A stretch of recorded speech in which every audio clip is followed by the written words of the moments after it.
foi Tiago Alfeu? Quem foi Tiago Alfeu?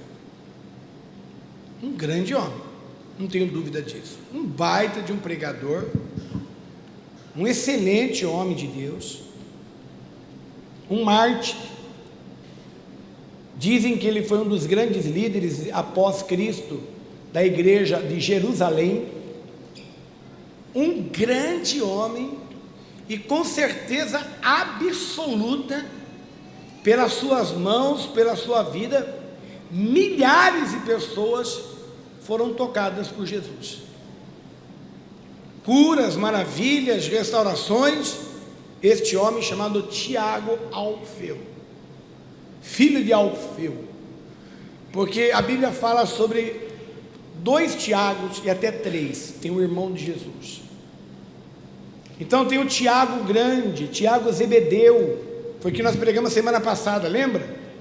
Lembra que eu falei para vocês? Tiago Zebedeu, Tiago o grande, irmão de Pedro, pescador. Esse foi Tiago Zebedeu, filho de Zebedeu.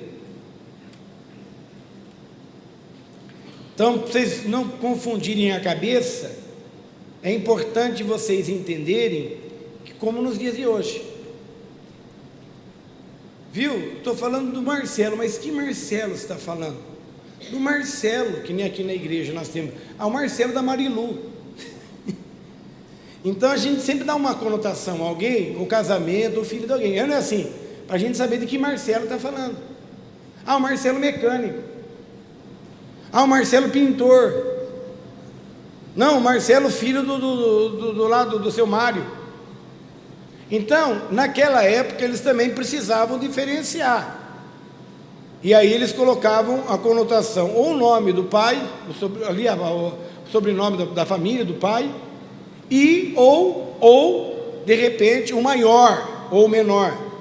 Esse maior ou menor não significa nem estatura e nem peso, mas sim os seus feitos e atos. Então você tem Tiago maior, é o Tiago, irmão de João. Você tem ali o Tiago que andou com Pedro, Tiago que conviveu muito próximo a Jesus, mas em nenhum momento a Bíblia também desmerece a Tiago Alfeu. Tiago Alfeu, ele foi um grande homem, mas um grande homem a ponto de ser escolhido um dos 12. Por que Tiago Alfeu? Porque ele é filho de Alfeu. Esse Tiago Alfeu, o Tiago, filho de Zebedeu, foi morto, sendo entregue na mão de Herodes Antipas, que o julga, dá pena máxima e pede para que ele fosse degolado. Esse é o Tiago, filho de Zebedeu. O Tiago Alfeu também foi morto de maneira trágica. Ele foi entregue na mão da comunidade judaica, da liderança judaica da época, e a sentença dele foi apedrejamento. Ele foi apedrejado por amor a Jesus. Então, por isso que hoje, quando nós falamos sobre o cristianismo que nós vivemos hoje, baseado na Bíblia e nos contextos históricos, o nosso cristianismo ele é muito ralo. Ele é muito superficial. Ele é muito superficial. Nós vivemos um cristianismo hoje, muito fraquinho. Não que Jesus seja fraco, mas a nossa intensidade com Jesus. Porque a igreja, ela se tornou sociável. Ela se tornou um lugar de encontro, um lugar de coach, um lugar que de repente você pode se tornar um empresário, ter uma reunião. A igreja se tornou num shopping. Tem hora que a igreja se tornou um shopping. Mas a igreja ela não é uma igreja de fato de Jesus. Você vê os poderes em Jesus. E a reverência que nós devemos ter. Então quem ocupa tudo isso? Somos nós. Nós fomos perdendo o respeito, a reverência. O que levou este homem a ser designado à morte de apedrejamento? Porque ele falava sobre Jesus, ele agia para Jesus, ele vivia Jesus, ele anunciava Jesus, que Jesus quebrou todos os paradigmas, eu posso dizer, da época dele. Vocês vejam hoje, tá? Por favor, eu quero levar você a pensar. Quantas pessoas hoje, não são poucas, estão hoje indo a um movimento, como o senhor vê, legítimo, como podia ser da outra parte também, desde que haja de uma forma ordeira, desde que seja uma coisa que venha explanar o melhor de um país, seja de um lado ou de outro, perfeito. Agora a pergunta que eu te faço: vocês sabem por que Jesus foi crucificado? Vocês sabem por que o povo de Israel gritou crucifica-o? Porque na entrada, na semana chamada Semana Santa, que nós vamos entrar agora, em breve, Jesus sobe em cima de um jumentinho, e ele entra pelas portas de Jerusalém, e o povo de Israel, Jerusalém, para quem não sabe, era a capital da época, fica enlouquecido com Jesus entrando, porque eles acreditavam que Jesus era o libertador de Israel. Eles acreditavam que Jesus ia pôr um ponto final nas dores de Roma. Eles não suportavam mais ser escrachados pelo Império Romano, roubados na mente deles, como nós hoje. Hoje, tenho certeza que qualquer um de vocês aqui, altamente inteligente, está vendo que o poder de compra seu não é o mesmo do ano passado. Irmãos, nós estamos chegando ao absurdo de uns 5 quilos de arroz, está custando quase R$45, e ninguém está falando nada. Uma almofada de café está chegando a R$17, R$19, e assim vai. O poder de compra do brasileiro está diminuindo, ok? Roma, eles eram escrachados, Israel era escrachado por Roma. Então quando Jesus ele entra pela uma das portas principais de Jerusalém, em cima de um jumentinho, que eles jogam as palmeiras, eles ficam todos histéricos, dizendo, Hosana, é o rei, Jesus, mas isso, eles ficam, há uma histeria em Jerusalém. Jesus ele entra, todos eles pensavam, a maioria, que Jesus ia pegar o microfone da época, não tinha microfone, mas como se tivesse um microfone, e ali ele faria um discurso totalmente revolucionário, principalmente como se fosse D. Pedro I pegando a espada ali nas margens do Ipiranga e gritando independência ou morte. E se Jesus gritasse ali independência ou morte, o povo estava tão histérico que eles partiriam por tudo ou nada. Era isso que Israel esperava. Todo Israel esperava o discurso frenético de Jesus, chamando aquele povo a uma revolução, a uma reviravolta, e destituir Roma do poder, pelo menos daquela região, e instituir o poder divino. Quando Jesus pega a palavra, ele faz um discurso totalmente oposto do que eles esperavam. Há uma frustração geral deles. Eles se frustram com o discurso de Jesus. O discurso não é o que eles queriam ouvir. Eles não queriam ouvir de milagre. É o que acontece hoje. Eu não quero ouvir milagre, eu não quero ver que Jesus cura, eu não quero ouvir falar que Jesus me batiza, mas eu quero que hoje é uma revolução. Revolução do quê? Tá, o que vai acontecer a partir de hoje? Não sei, de fato, se falar para você que eu sei, eu vou mentir para vocês. Mas o povo está entendendo alguma coisa. Tudo bem, eu posso concordar. Como historiador, eu posso dar meus relatos como história. Mas voltando aquilo que Deus me chamou, um pastor, O que isso muda?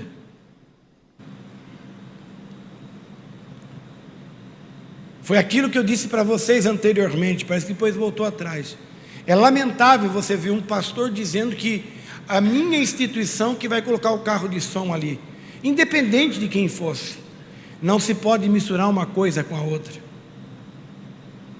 Os dinheiros arrecadados nas igrejas, entre dízimos e ofertas, ou então contribuições, associações, que se usa o rótulo da igreja, eles têm que ser para os afins daquilo que foram propostos. E quando você vê essas mudanças, por isso que eu olho nos seus olhos e digo para você, eu tenho meus posicionamentos, mas eu jamais vou permitir que os altares da casa de Deus sejam feitos para fins, seja de quem quer que seja, políticos. Porque a igreja não foi formada para isso, mas a igreja foi formada para pregar que Jesus Cristo breve voltará. E que este rei está vindo para te buscar. E que o reino dele, não é eu que estou dizendo, é ele que diz, não é deste mundo. Existe um lugar para mim e para você, que com certeza absoluta, estou te afirmando, um dia eu vou abandonar esse meu corpo corruptível, com certeza absoluta, e vou entrar agora mesmo. Quando vocês louvavam a Deus, eu tinha um momento meu com Deus, eu pensando em entrar num lugar aonde eu vou voltar a ser uma criança, ao modo de dizer. Deus vai apagar das minhas mentes minhas preocupações, as minhas tribulações, os meus compromissos, e Deus vai permitir que eu e você possamos usufruir daquele lugar como crianças, puras, inocentes. E a igreja parou de se tornar o que ela é, pronto socorro da alma.